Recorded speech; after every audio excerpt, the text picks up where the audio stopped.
Hello, and welcome to the Common House. Nope, that's not what this is. Hello, and welcome back to The Commonplace. My name is Autumn Kern, and today we are going to do a very fun spin on the Mother Culture series because sometimes I talk about books for kids as well. And we are going to talk about the books that I've been hiding away for the better part of like 5 months from my children for Christmastide. And hopefully we'll also be able to get some principles for gift giving. If you're wanting to extend into Christmastide, we'll see where we go, but we're gonna talk about a lot of books. So for a lot of classical moms, there's this magical thing that happens. I really wish I could draw, actually, pause real fast. I wish I could draw these steps and stages of like becoming a classical woman, and it would be all these things you kind of do, and then eventually you would get to liturgical seasons. I think it's got to be in there somewhere. So back to the intro. What happens when you come into the classical wardrobe is that you start working with an education that is ancient. It is pre-modern. So you start to get a little questiony about what was pre-modern, what was the Enlightenment, what happened in the scientific and industrial revolutions, what happened to modern man. You get very into the abolition of man. That's a bingo card for a classical mom for sure. And you do at some point stumble into the larger idea of church history. Doesn't mean you switch your tradition, doesn't mean you change denominations. It just means that you start to wonder what historic Christian practices used to happen that don't happen anymore, and how can I bring them back into my home? Because just like how classical education seeks to nourish the entire person, cultivate virtue and wisdom, the entire person, the church has had practices for a long time that do the same thing. And one of those is liturgical living. And so very briefly, I actually do have a guide about this. It's just for Common House. No, I think you can buy it in the shop. I'll link it if you can. I don't remember. I made it a long time ago. About liturgy. And I have like high level liturgy, like church liturgy, and then commonplace liturgy, stuff that happens in your homes. And basically, it's the work of the people, but we are invited into the meta narrative of Scripture. We get to walk Christ's life with him every single year through different seasons. We get to practice certain habits that help form us towards God. We get to learn to fast and to feast. We get to celebrate certain things at certain time of the year. And the neat thing is, historically, Christians were all doing it together. And so you had this shared culture, this a bit of a paideia, if you're passing on an enculturation, which of course is what St. Paul is trying to say, and a lot of educators love to talk about, that we are passing on a culture that should be life-giving to our students. That is to educate, which is why I say there's nothing true about a secular education. That's absolutely impossible. There is only education. And so now that we've gone off into education, I'm going to bring us back to Christmastide. A lot of people then realize Advent, of course, is an easy one to kind of jump into. There are plenty of resources online for things you can do with your family, but Advent leads into Christmastide, and that is what is often known as the 12 days of Christmas. And so another thing that happens to classical moms that I would make a bingo card for is you want to change everything about the holidays because you've learned about these historic church practices, and your husband on October 30th is playing Christmas music. I know how tempting it can be to want to overhaul everything in your house. And you must remember you do life in relationship with others, and there's a right way in your atmosphere to relate to God, to others, and to things. And so we need to make sure that when we change things, we do it in tandem with our husbands, and we also do it in a way that brings life to everyone. But one thing that's really fun about Christmastide is, of course, the 12 days of celebrating, because it is not a single day. We don't shut everything down December 26th. We have a whole feast season. And if you are one who does not get to move all of your Christmas presents spread out amongst the 12 days, but you'd like to continue with something, might I recommend my version of this, which is giving books through Christmastide. So we are going to run through a lot of the books that I've hidden away down here at my feet. You could do this in a lot of different ways, so this is not the only way to do it. I'm really just trying to give you some titles, maybe some old books that you'd like to hunt down on thrift books or Abe books. I've not spent a fortune to do this. If you have a lot of kids, or if you just have 3 like me and you're like, okay, 36 books, that's going to be very pricey. We're gonna talk about some ways to do it so it's not, but ultimately we wanna bring in the best books, right? We want to be able to give kids a shelf, not a whole library, a kid's library for themselves, but a shelf of their most favorite books read over and over again. They're real treasures. So you do want to have like a very high quality for the books you go hunting for, but it's not hard to find those because nobody wants them anymore, and you can get them for less than $5. So one thing to keep in mind is you don't have to give every child a book every single day. You can do group gifts. So there are some books that are so special and so loved that my kids will open them together, and then there are some that are gifted to certain children, and there's some that are for everyone, and there's one very special book I finally tracked down that is actually my book, but I'm letting them open it, but it's mine to read to them. We'll get there. I wonder if you know what it is, because I've been talking about it kind of secretly, and also now it's the #1 searched book on the internet thanks to Common House. So the way we do that, because this has been a big question in Common House, how do you kind of figure out which books go to which people? One idea that I do is when I have already read a book with a child or with the children and one has loved it. They have loved the story. I see it come out in their play. They're always asking to read it again. They're talking about it. Then I will go and buy them their own copy. And this is kind of a couple reasons. Number one, I talk about my library as inheritance. It is, but it's not going to leave me when they all leave my house. When I die, they can get my inheritance left to them, but they're not going to get it right now. But when they leave my house, I do want to send them with their own small inheritance of their own books. And so I already will double buy, triple buy books. That's actually something I've already started doing. So like Middlemarch by George Eliot, I already have 3 copies. I need another one. Silas Marner, another one. I need multiple copies because I know I'm going to want to give these books to my kids. I know I'm going to want them all to have Pilgrim's Progress. I know I'm going to want them all to have this thing. And so I just, when I find lovely copies at really great prices, I just go ahead and double, triple up. So when I think about then them leaving with their own libraries, if I have already read the book with everyone and one really loved it, I will then go and find a copy that's just theirs. And just like when you get old books, I love old books. I'm sure you guys read the inscriptions too. I can write Merry Christmas, this child's name, love mom and dad, 2023. And then maybe, in 2120, some of my great grandkids will be able to see that and they will all know about my great library. No, I'm just kidding. Okay, so when I think about books, I also, for each kid, will think about what needs to be cultivated in their souls. Do they need courage? Do they need gentleness? Do they need long-suffering, patience, different things like that? And then it is never a moralistic, like one-for-one in a story. Like, don't buy a book that's like, this kid keeps, I don't know, drawing on the walls with crayons. This happens in my house all the time. So I bought a book about a kid who gets in trouble for drawing on the wall with crayons. It's not that. It's, do we need more stories of knights? Do we need more St. George? Things like that. So if you're thinking about courage, if you're thinking about cultivating a desire to do what is good, to face trials, things like that, then I have a set here. I've kind of organized them into sets. So we have Merlin and the Making of the King. And I should say now that I'm not going to talk about each book because that would take forever. And also I'm not going to probably write them down below. Just go ahead and grab a piece of paper if you see one you like, write it down. So Merlin and the Making of the King, this is retold by Margaret Hodges. She did the St. George and the Dragon that most people are familiar with. My boys and my daughter, everyone, me too, we all love St. George and the Dragon. And so I was really excited to see this one. Then we have Sasha and the Dragon by Laura Wolfe. This is a new one. You can get this over Ancient Faith, but again, we've got dragons, we've got bravery, we've got courage, we've got the lives of the saints, different things like that. Followed by The Sword and the Tree. You've seen a theme here, right? And then The Charge of the Light Brigade by Alfred Lord Tennyson. And this is just so beautifully illustrated that I went ahead and grabbed it. I feel like this is one that all boys at some point recite in Charlotte Mason education. It's like a go-to, but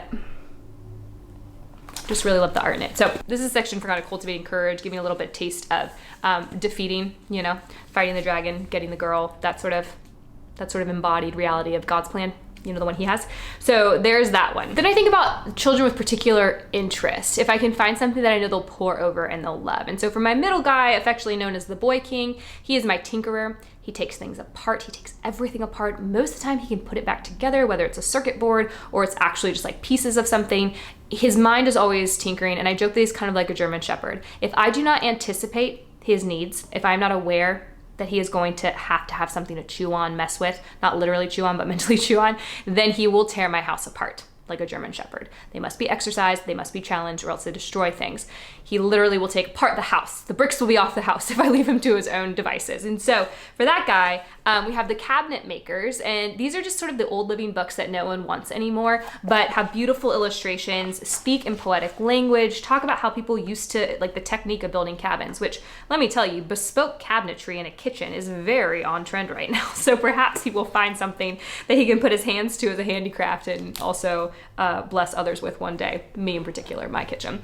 And then a real book about stars. And so he is also, like a lot of little boys, there are only so many things little boys build their entire identity around, and space is one, and the cosmos are his. And so trying to find books that will be special to a child. So for this, these will be given to him, but they won't be only his because we don't have other copies of these books. So they'll be everyone's in the library, just like most of our books. But I know I'm going to let him open these because he's going to be the child most drawn to them naturally, but they will be on the shelves for any child to discover, because having a library in your home is like having constant treasure just waiting to be uncovered. Then it's really fun to have a reader in the family, a kid reader. And so thinking about books that they can continue to enjoy. So I picked up some more Arnold Lobel, Mouse Soup and Small Pig.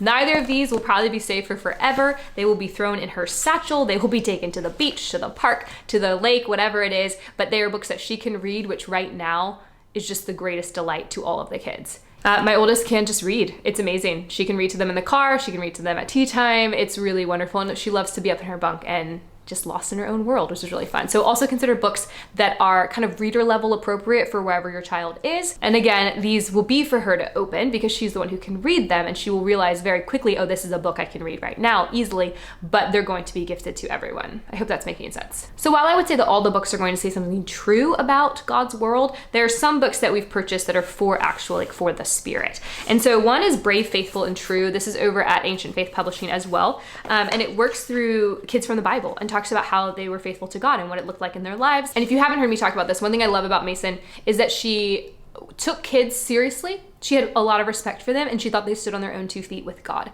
And so here we have pictures from scripture of what that looked like. All these children at various ages and various parts of the Christian story, loving God faithfully and being courageous and just living really beautifully holy lives. And so we have this one. And then we also have Lucia, Saint of Light. And so if you know about St. Lucia Day or St. Lucy Day, happens mid-December. It's on the 13th. And this is something that will be gifted specifically to my daughter, as she is the St. Lucia oldest daughter in the house, and then her lovely star boys will accompany her as she goes around her house and over to other houses who don't have daughters to deliver her buns. But this is something to just teach her about the life of St. Lucia and what can she be inspired by, what can she also imitate in her own life, how can she bring light into these dark times and dark places. And then you just have a pile of picture books that are beautiful and maybe are kind of like a shared story in history. We have the Pied Piper of Hamelin coming up, or they're just really lovely stories, right? And so we have Peter and the North Wind. So that's one. We have The Pied Piper of Hamelin by Robert Browning, which I really love, and this particular copy is really beautiful. I found this one in a used bookstore for a couple of dollars. So again, always be on the hunt. If you didn't catch, you do have to start hunting earlier in the year to have this many books without feeling like you're spending a fortune. And also you have to hunt in thrift stores, online, or in person so that you don't spend a fortune. Thistle. This was a recommendation from my friend Emily Thomas. I'll link her interview above. Actually, a lot of these probably have been Emily Thomas recommendations because when she says anything about a book, I pay attention. It just kind of works its way into my brain. And we actually have her kind of master picture book list in Common House where she walks through liturgical books and picture books, and it's really great. And then Chanticleer and the Fox is another one. And that's just kind of the picture book pile for the kids, just lovely stories they'll all enjoy. And anyone will open these. I don't even know how I'm gonna organize them yet, just someone will open them. So then we have the sneaky category that are technically the school books, but because we only use living books, they're just great books to have. But as Emily, my friend, and I talked about, it comes out of the school budget, not the Christmas budget, so it's a double win. And so these may not seem like super interesting unless you're already a Charlotte Masonite, and then you're gonna be like, yeah, this is great.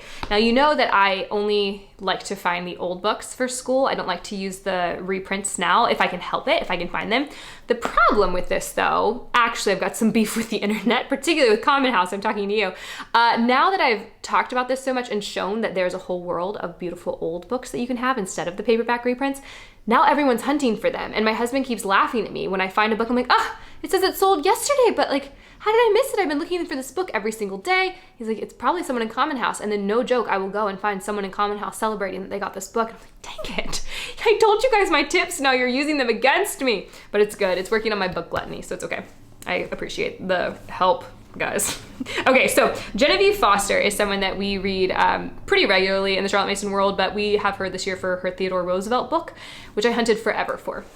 Finally found it in a set on Etsy with George Washington, Andrew Jackson, and Abraham Lincoln. And the seller was kind. I asked if I could just buy Theodore Roosevelt because she knew she had gold and she priced it accordingly. And she was like, yeah, I'll absolutely just sell you the one. But then I sat there going, I'm never gonna find the other three and I might need them for school. And so I went ahead and bought the set. And thankfully now I'll just have 3 more books for the Christmas pile because these are so well written. They are delightful. My kids think our Theodore Roosevelt book, they understand that it's a history book. Like they understand that we are putting this in our book of centuries. He's a real man. This really did happen within our world, unlike Narnia or something. But they are like another chapter, as if it's Betsy and Tacy and Tib, or if it's, you know, Heidi or something. So these are just so well written that I highly recommend finding great school books if you can for Christmas as well. Another one, which I came across at one of my favorite youth stores in our city, is Plutarch for Boys and Girls. And so it's a little bit, it's shortened. Oh, sorry, this one's kind of falling apart. So I will probably read this to the kids and not leave it out for them. It'll just be on the shelf. So it's slightly shortened and slightly edited to be for boys and girls, but the language level is still very high. It's still very well written and edited. So I wouldn't say this is like dumbed down Plutarch for boys and girls. It's just kind of shortened and modified so that the stories are, again, shortened. But yeah, Plutarch for boys and girls. I'm really excited about this just to kind of start building those muscles before we actually get to Plutarch. I do the same thing with Charles and Mary Lamb's Shakespeare if you're looking for Shakespeare recommendation. And then this was a fun one. I found Pilgrim's Progress in one syllable. And now that I've found it, I've noticed there are other classics put into one syllable. So again, if you have an early reader, it'll break up, like Christian has a dash in it between the S and the T. So if they're trying to sound it out and they're trying to blend, they're able to see it through the syllables, which is really nice. And then lastly in this category are my Hollingsea books, which can be very hard to find. If you've ever gone hunting for like Book of Endians, took me probably like 4 or 5 months before Form 1B to find. And then what are we doing now? Tree in the Trail. So I found them in a set again on, actually I found one individually on eBay, but then I found a set of these 4. So it was Tree in the Trail, Seabird, Paddle to the Sea, and Pageau. All books that I know I will need in my CMEC curriculum at different points. And so I went ahead and bought the 4 and then sold the 1, because that's a fun thing about these old hardbacks is if you have them, you can always resell them if you come across a better deal or if you come across like a set. Another tip. I should have prefaced this with video for people who like to hear about books, just one after another. That would have been a smart thing to do.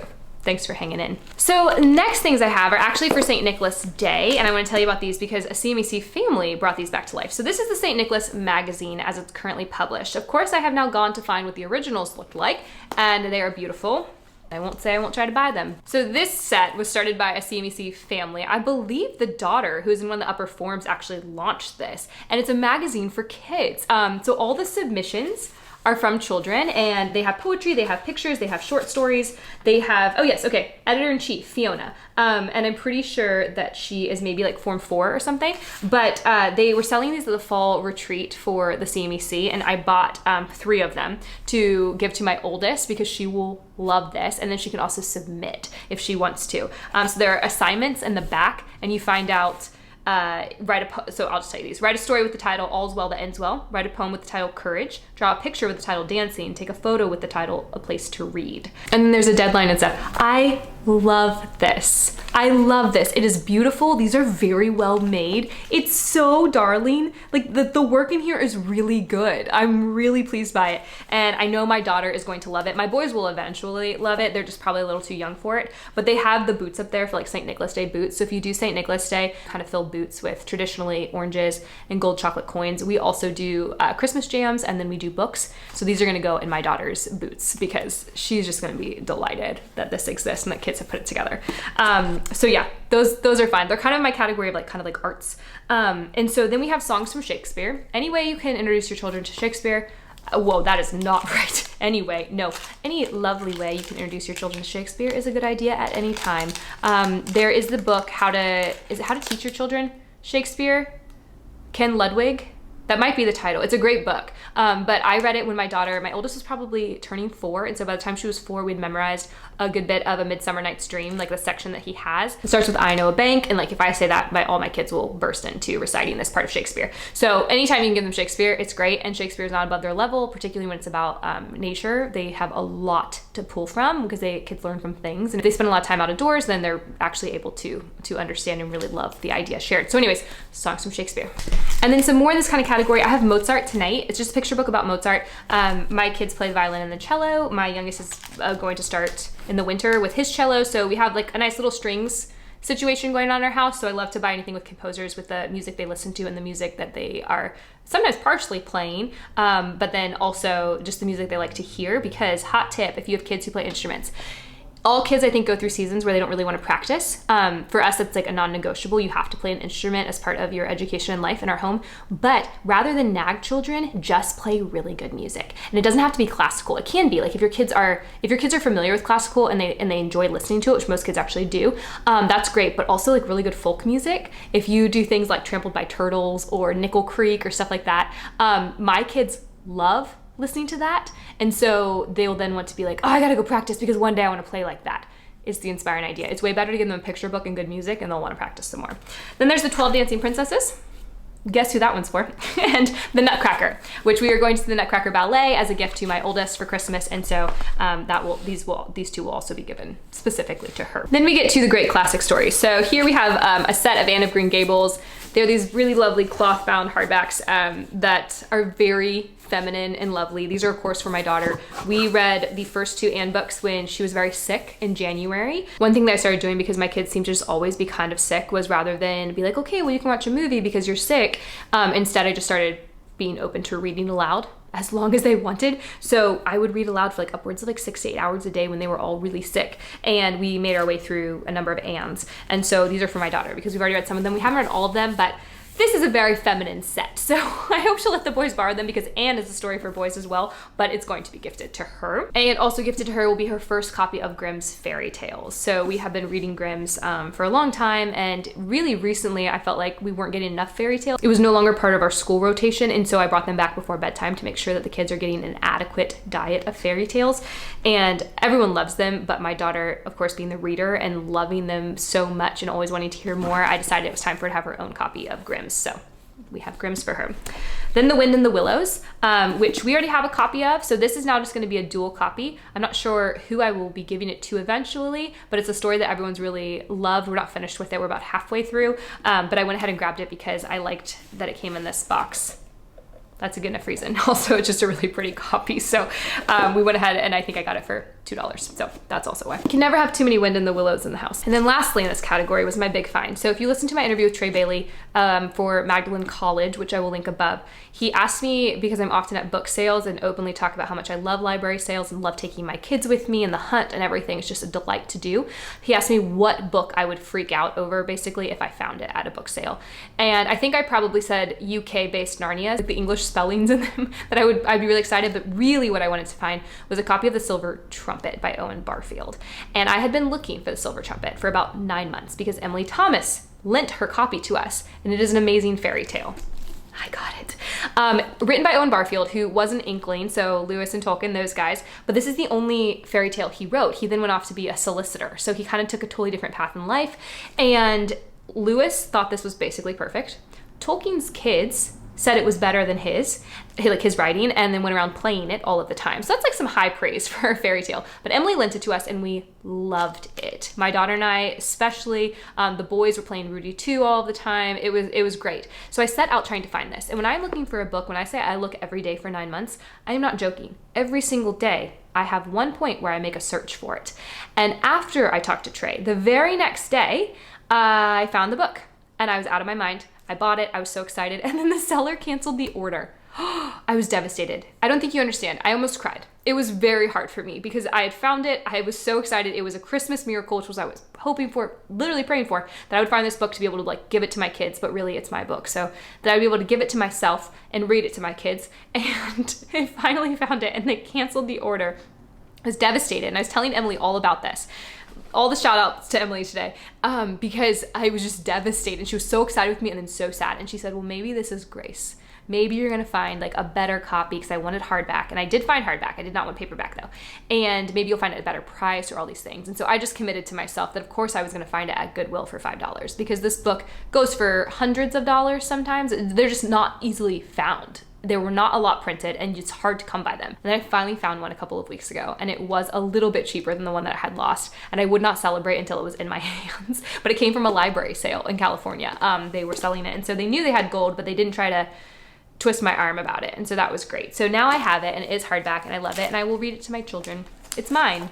We'll see who gets it when I die. But can I just tell you, first off, this book was $4.95 when it was originally printed.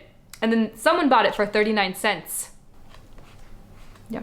So I'm just like out of my mind jazzed about this one, and the kids will be so excited to read it again. And lastly are just the great stories, the adventure. So we have 20,000 Leagues Under the Sea. We have Houseboat Summer. We have Petticoat Rebel, which I have never read, but really just made me laugh. And I bought it in the Riverbend bookshop because they have a used book section, which I should not have said because now you all go to it. And because it was there, I just kind of trusted that they know the book and that's why they were stocking it. But I've never heard of it, but it just made me laugh and really reminded me of my daughter. So I bought it. And then Farewell, Miss Julie Logan, which is J.M. Barrie, and my kids are big J.M. Barrie fans. So that rounds us out with our book haul for Christmastide. Hopefully you found some helpful principles or ideas to go hunting for your kids, and a really like nice way to celebrate Christmastide without feeling like you're overly commercializing Christmas. That's always the thing too. You're like, if I give so many presents, do we kind of like steal from the point of it? But books are, oh, here's a principle, are a back-end thing. So a lot of times people kind of make fun of me or kind of poke at me lovingly that it's not cool to give young kids books all the time or ask for books all the time. That's because you're operating on a front end philosophy. Front end meaning that you want the big, whoa, this is amazing reaction out of a child. I'm operating on the back end philosophy, which is I won't get that response ever from a kid when I give them a book. You know what I like about my children? I will get that response about some of these books, but generally speaking, I understand the point. You will not get that response from books. You will hear for years about how much they love a really good book. They will not still be playing with that Octonaut set you got them. So keep that in mind. Back end, don't over commercialize, give the gift of living ideas, give them an inheritance they will take beyond your house, because none of these should be given away. None of these should be outgrown necessarily in that sense. And also you get to enjoy them with your kids. Isn't that great? Like I will get to read all of these to my kids all the time. And that's a happy Christmas.